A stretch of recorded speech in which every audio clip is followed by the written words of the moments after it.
the setting the wreath on fire and rolling it down the hill part. Hi everyone. So I am recording because I am in a really big, very annoying pain flare. We had our first snowstorm of the year where I live.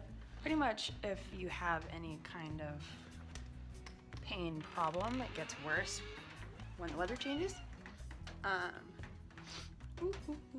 So you can see there's snow on the ground.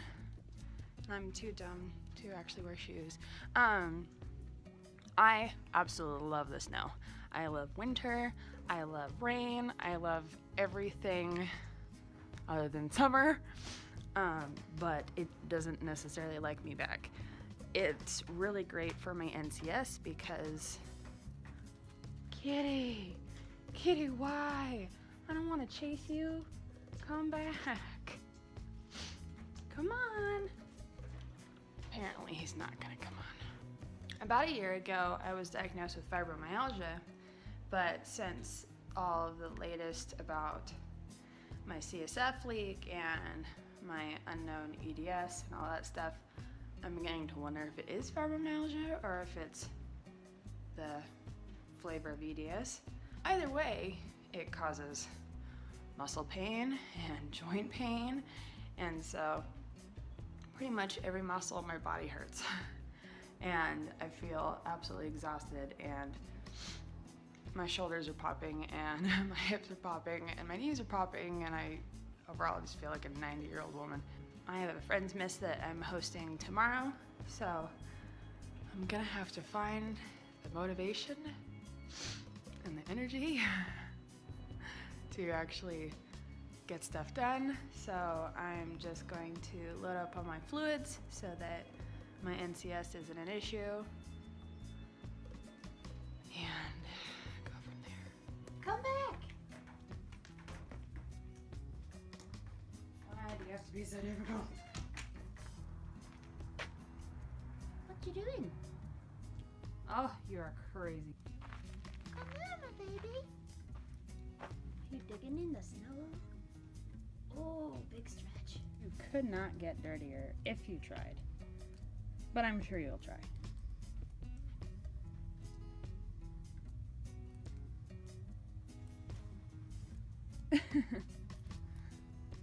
Have you sowed your wild oats? Will you come back? Apparently not. So my agenda today is that I'm going to be cleaning the living room, the kitchen, and the dining room, and then cook some cookies because we're gonna do a cookie decorating. What's the word?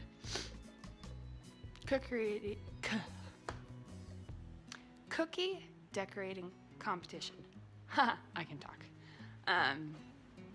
So hopefully some of my family comes back and maybe I can get them to do some stuff. We'll see. I've been really dependent on my family lately because I'm recovering from my blood patch. So I'm not allowed to lift anything such as like my laundry basket, but they're currently all out, so I have the run of the house. So hopefully my child comes back in once he's done digging in the snow. And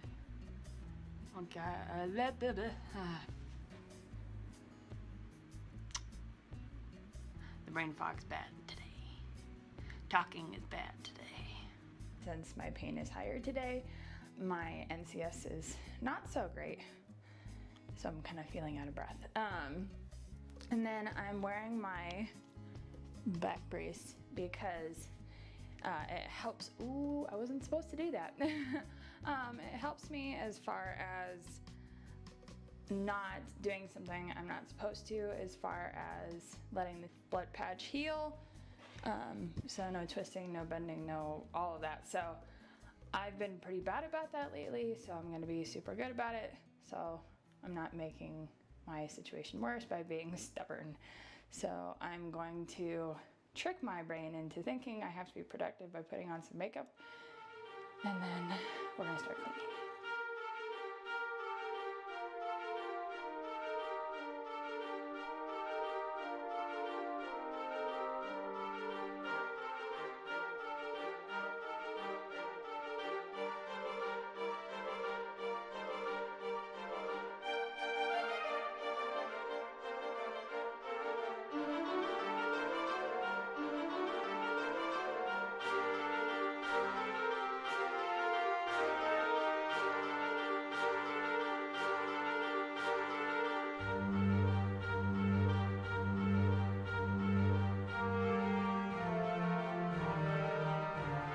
You see the problem I have in my life. Oh, Papa! He's ignoring me. He says. Well, it calls for 1 teaspoon of baking soda. Do you think we have enough? No, I don't think we do.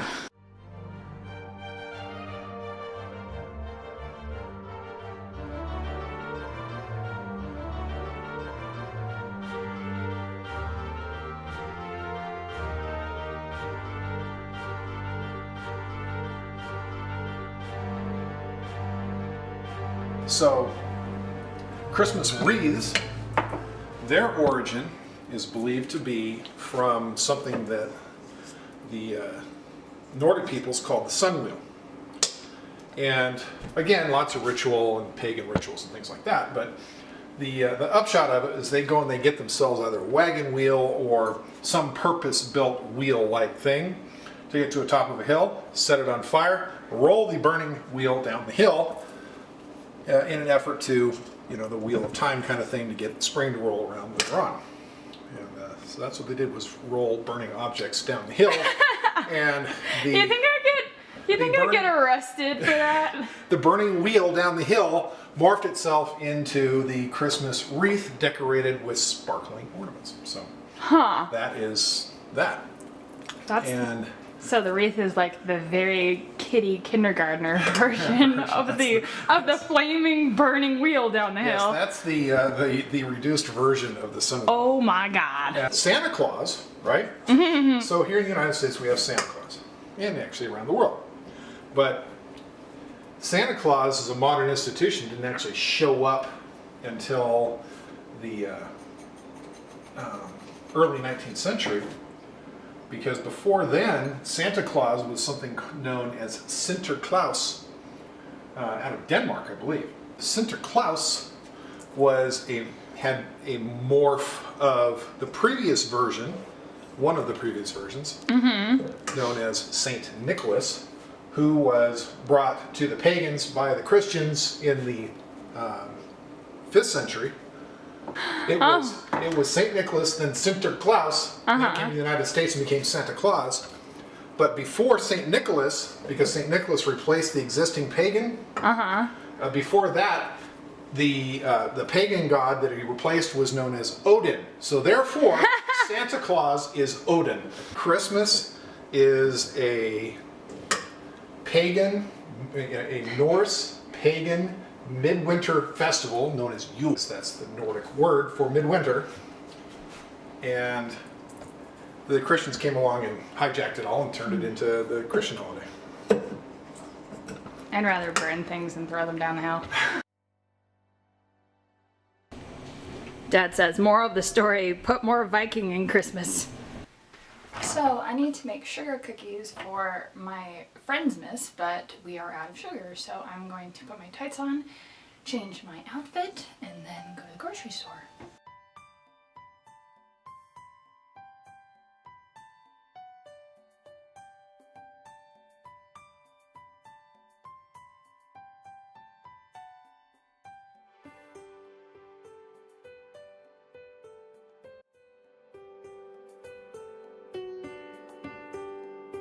All the sugar.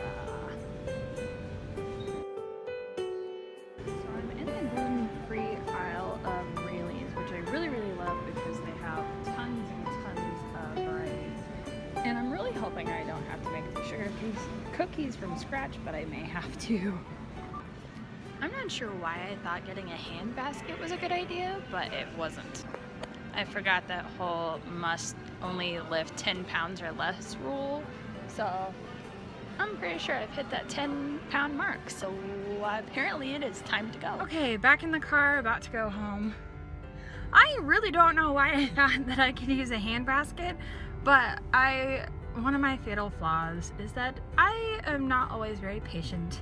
So I'll do something because it's just easier or faster to do it that way, and then it bites me in the ass. So, note to self. Use a push basket. It works out better for you.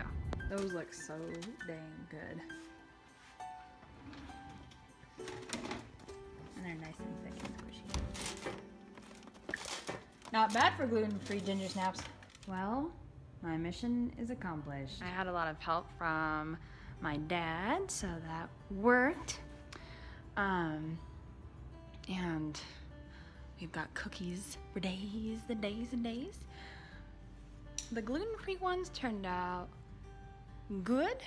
They didn't hold the cookie cutter shape that I had for them, so they just ended up being round and regular. I tried using, because I had a gingerbread man cutter. Gingerbread cookie cutter. Damn it! A gingerbread man cookie cutter. Anyways, I had a cookie cutter and I was gonna use it on the regular cookies because I have a gluten allergy. It makes my vocal cords swell and close, so I don't eat it. But since a lot of my guests are not gluten-free, I made some regular ones. So I tried using the cookie cutter and it didn't really work. So they're kind of really fat gingerbread men. I also made some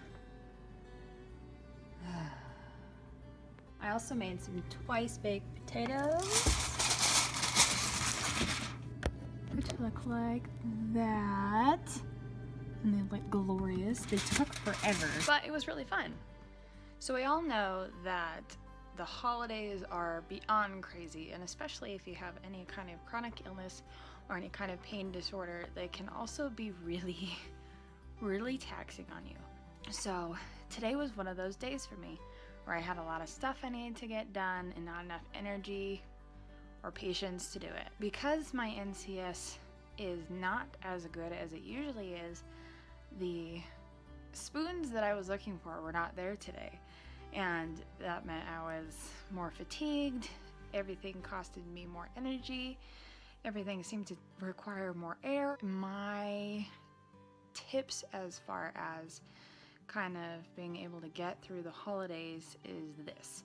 I am actually cooking most of the stuff the day before the party, and that's really important because you never know how you're going to wake up the day of the party. You may decide there's absolutely no energy at all, there's no way you're going to get everything done in time, and that causes a lot of extra stress on you, and you being stressed makes everyone else stressed, and it's just a big pile of gross. So what I did was cook most of the food today, so I had all day to get it done. So if I needed to take a break, if I needed to do something else, I had that opportunity. And so the only thing that I have to get done tomorrow is just cooking the ham, and that's just sticking in the slow cooker for a couple hours. And I got most of the cleaning done today as well, so I don't really have to do too much cleaning tomorrow. And if you do have problems with energy and you do have problems with fatigue and severe pain, trying to kind of get everything done a couple days ahead of time really helps. Also, delegating if you can. There was no way I was going to be able to get the whole, get the kitchen done, get the living room done, get the dining room done all by myself, especially since I was kind of doing a cooking marathon as far as cooking the sugar cookies and cooking the gluten-free sugar cookies and doing the twice baked potatoes, which takes quite a bit if you're cooking more than a couple of them at a time. So I had some of my family members working on other parts of the house, and so that really helped kind of conserve my energy and make it to where my main goals got done today. So that's kind of my tip. Having a stool like the one that I have, the $10 one from Target, is really great when it comes to cleaning because it allows you to kind of rest while you work, as it were, and it can help you be able to clean for longer periods of time and not leave you as fatigued as you otherwise would be. Christmas means a lot of things to me this year as in comparison to other years, just because I've had so much progress this year. I've had my setbacks, but the fact that I was able to kind of finish my 1.5-year journey of trying to figure out why I felt so bad and why I hurt so much and all of that, being able to go to Stanford and do my first blood patch and have future blood patches. I feel like I've kind of turned a corner, so I have a lot to be thankful for this year. So I'm really hoping that I'm able to celebrate it properly and really feel like I'm living my best life to the best of my ability. So I hope that you guys are all having a great holiday season, and I will see you in the next video.